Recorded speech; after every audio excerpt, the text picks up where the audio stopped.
Mesdames, Messieurs, bonsoir. Si vous êtes ici, c'est que vous voulez davantage d'informations sur le respect de la concurrence et donc sans plus attendre, c'est parti.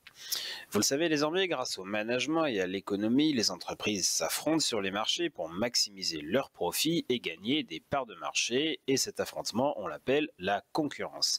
Et cette concurrence est réputée pour être bénéfique pour l'économie en amenant les entreprises à se battre pour agrandir et conserver leur clientèle. Elle les incite à innover en permanence et à baisser leurs prix, ce qui se révèle très favorable pour le consommateur. Face à ce constat, l'heure est donc venue d'analyser cette thématique de la concurrence via son aspect juridique, puisqu'elle est si bénéfique économiquement et puisque l'État doit réguler le marché, notamment grâce au droit, il est logique que de nombreuses règles juridiques aient été prévues pour encadrer la concurrence. Tout ça avec un principe fondamental que l'on appelle la liberté du commerce et de l'industrie. Pour cette analyse, on mettra donc tout simplement en perspective le principe général de libre concurrence avant d'en étudier les diverses exceptions, et on va faire ça Immediatamente, ce qui en italien signifie immédiatement. Principe donc tout d'abord la libre concurrence. En vertu de ce principe, chacun peut tenter de développer et de conserver sa clientèle, y compris en usant de stratégies de management, de marketing ou de mercating agressif. Ainsi, dès lors qu'elles sont loyales, les pratiques commerciales visant à élargir sa clientèle sont autorisées, et ce, même si leur mise en œuvre se fait fatalement au détriment des concurrents à qui l'on pique des clients ou des parts de marché, et donc du profit.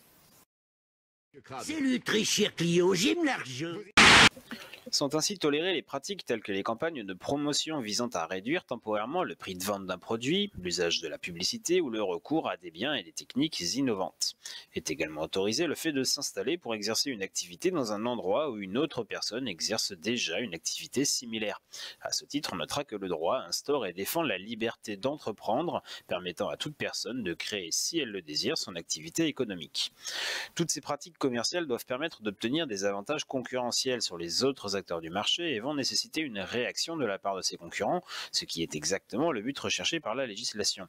Néanmoins, il existe bien entendu un certain nombre de restrictions à cette liberté. Tout d'abord, fort logiquement, il existe des activités interdites car nuisant à l'intérêt général ou à l'ordre public. Existent donc les activités de vente de drogue ou d'armes, par exemple, considérées comme étant contraires aux intérêts des consommateurs. Si vous vous droguez, c'est mal, parce que la drogue, c'est mauvais, voyez.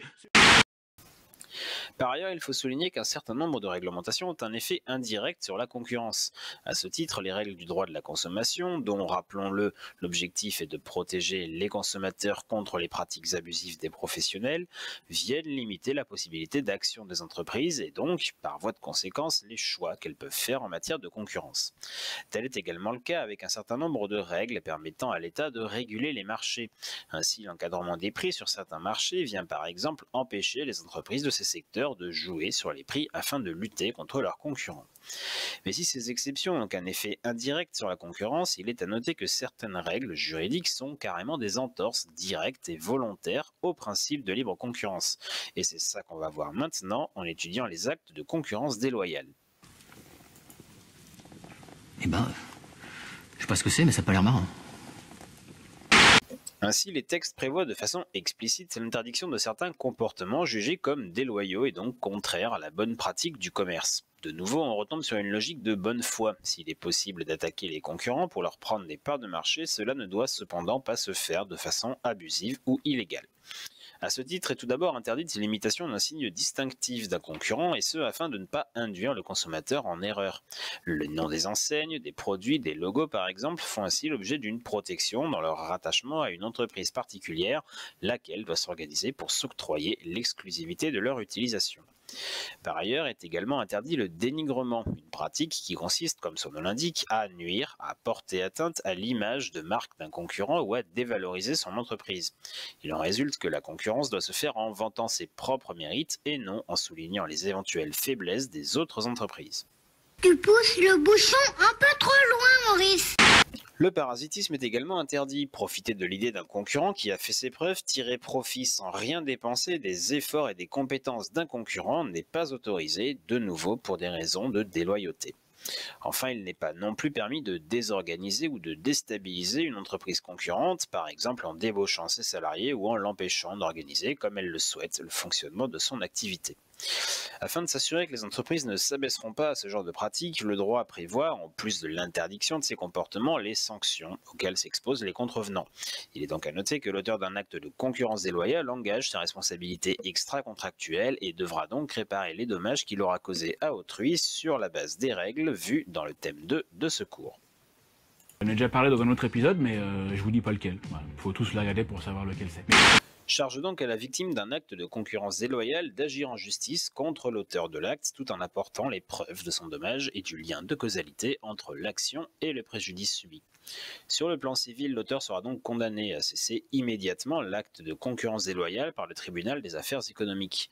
Ce tribunal peut par ailleurs exiger à l'auteur de verser des dommages et intérêts pour indemniser la victime ou prévoir dans son jugement la parution de celui-ci dans la presse à des fins d'information du consommateur.